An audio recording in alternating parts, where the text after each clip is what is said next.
Bonjour à tous.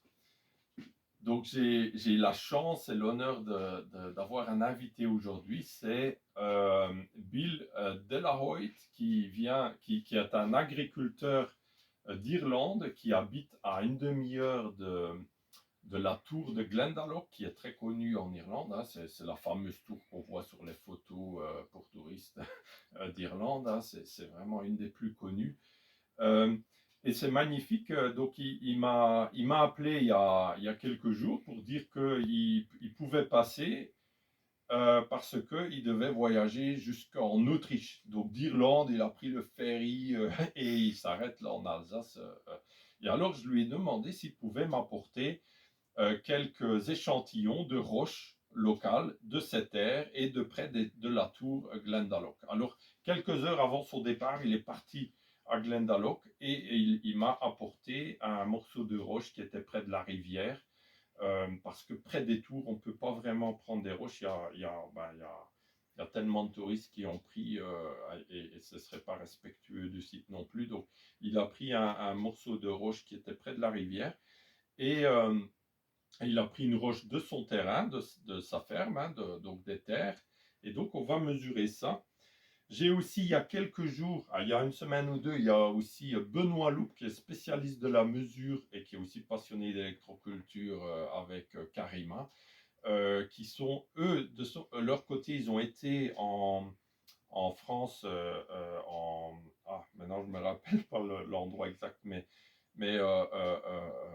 c'est où il y a une zone, je vous le dirai plus tard, alors, mais c'est une zone où il y a aussi des roches volcaniques au centre de la France.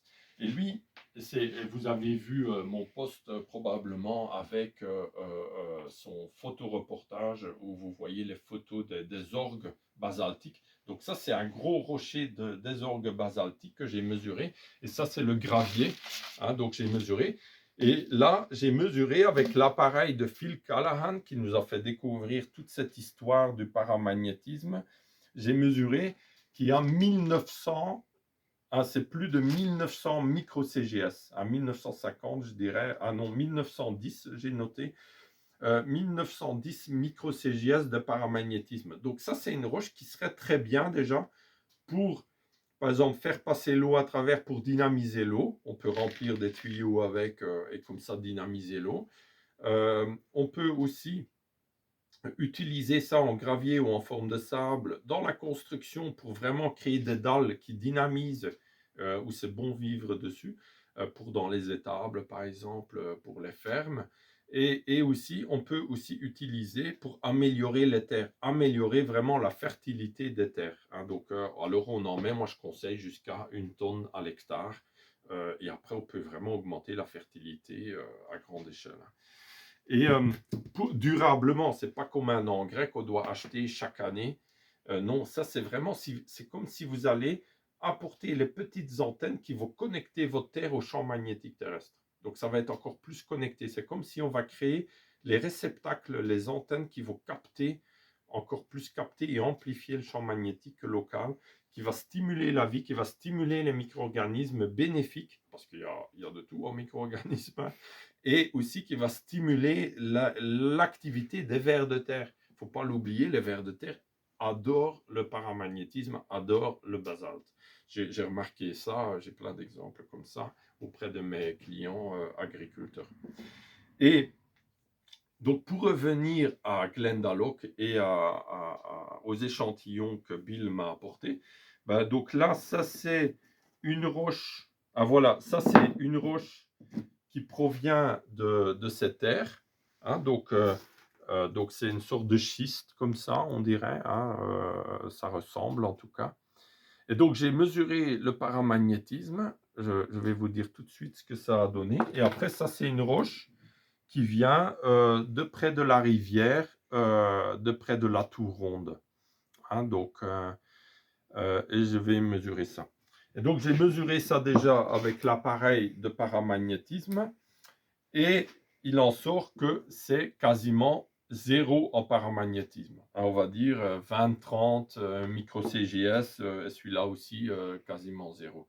Il faut savoir quand c'est entre 0 et 100 en micro-CGS, c'est considéré comme quasiment zéro. Ça n'a très peu d'influence sur la fertilité des terres. Pour vraiment avoir une influence, il faut être au-dessus de 100, ou même 200, 300, ou même 1000. Ah, mais il faut quand même être au-dessus de 100, moi je considère. Et donc, voilà, on est un peu déçu. On aurait cru peut-être ce sera très paramagnétique. Mais quelque part, on le savait déjà parce que Phil Callahan, un chercheur donc, qui a écrit là, donc, le livre Paramagnétisme, la redécouverte des secrets de la force secrète de la croissance. Hein, donc ça, c'est un de ses livres qui nous a fait découvrir l'importance du paramagnétisme. Il dit déjà dans ses livres qu'en Irlande, il y a toute une partie au nord de l'Irlande où c'est très paramagnétique, anciennement volcanique, et il y a toute une partie qui est diamagnétique, qui n'est pas paramagnétique, l'opposé. Et il dit que alors ils ont apporté des roches des zones volcaniques pour faire les tours rondes, pour faire l'effet antenne qui va amplifier le paramagnétisme et l'énergie paramagnétique autour pour nourrir, fertiliser les terres et les plantes. Et donc ça, c'est très intéressant et ce serait à confirmer, hein, ce serait intéressant de confirmer maintenant. Aujourd'hui, on n'a pas accès, on ne peut pas vraiment prendre un échantillon des tours rondes, ce serait voilà, par respect, parce que si tous les touristes prendraient un échantillon des tours rondes, il y aurait vite plus de tours rondes. Hein, donc. Mais peut-être qu'en demandant aux autorités, on pourrait peut-être obtenir un échantillon qui permettrait de vérifier ça pour, voilà, pour des raisons de recherche agronomique aussi. Et donc, ce qui est intéressant, c'est que dans un pays comme l'Irlande, ou même dans d'autres pays comme en France, comme en Italie, comme en Espagne, comme en Allemagne, il y a toujours des zones, presque toujours, il y a des zones géologiques qui sont très paramagnétiques. Et il y a des zones qui manquent de paramagnétisme. Et donc on peut utiliser des roches, du gravier, du sable qui viennent de zones paramagnétiques pour fertiliser les terres sur les zones non paramagnétiques. Et ça permet de fertiliser durablement avec de la matière locale. Il n'y a pas besoin de faire venir des engrais de loin. Et ça montre aussi que c'est que de la connaissance. Il n'y a pas besoin de beaucoup d'argent, c'est de la connaissance.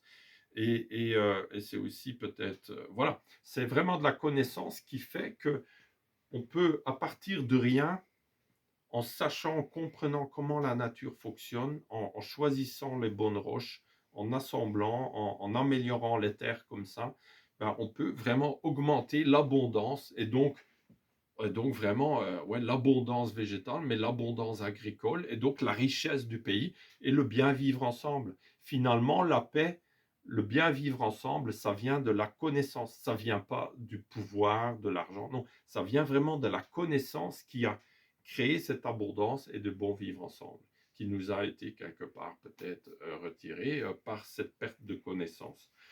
Et on voit tous les problèmes que ça amène aujourd'hui.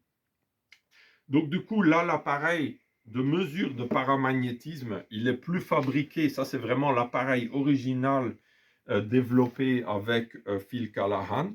Il est plus fabriqué. Alors moi, j'en ai refabriqué un avec l'aide d'électroniciens qui est beaucoup plus solide encore. Et je suis encore en train de l'améliorer là avec des électroniciens pour, j'espère, au plus vite pouvoir vous en reproposer un modèle pour les consultants agricoles, pour les fermes qui veulent étudier ce sujet et étudier le paramagnétisme de leurs terres.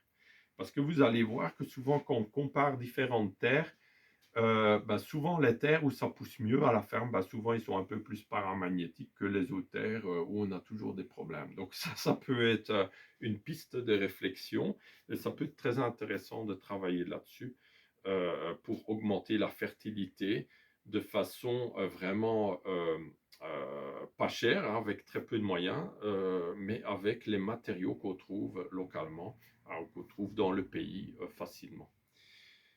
Voilà, voilà. Ah oui, ce que je voulais vous montrer aussi, c'est là, ça c'est de la puzzolane.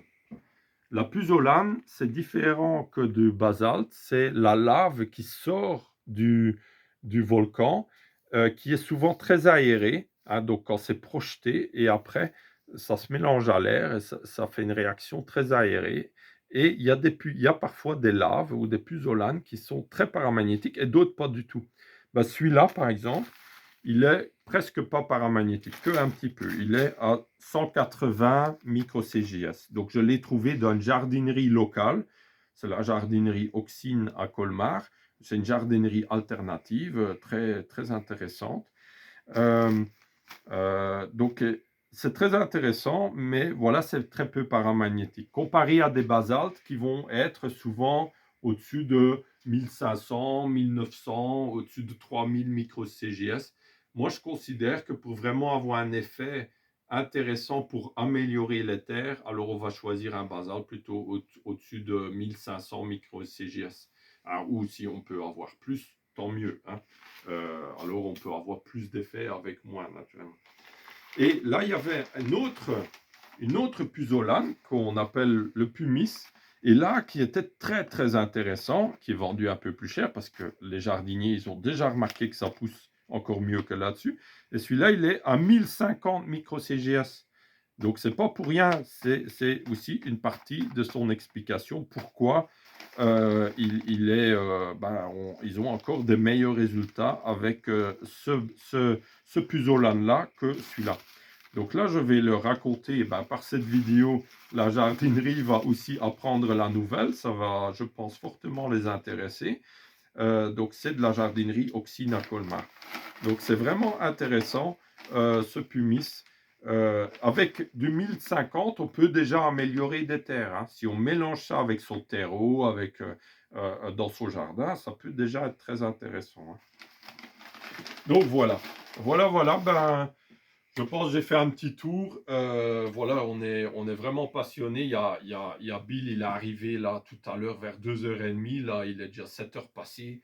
On est là en discuter entre passionnés des solutions alternatives pour l'agriculture. C'est vraiment, voilà, c'est vraiment un bonheur de pouvoir rencontrer des agriculteurs qui s'intéressent à ce sujet et qui cherchent aussi des solutions. Donc voilà, j'espère que vous aussi, ça vous intéresse et que on pourra, je continue à vous informer, à vous apprendre plein de choses. Et voilà, au plaisir, à tout bientôt, au revoir.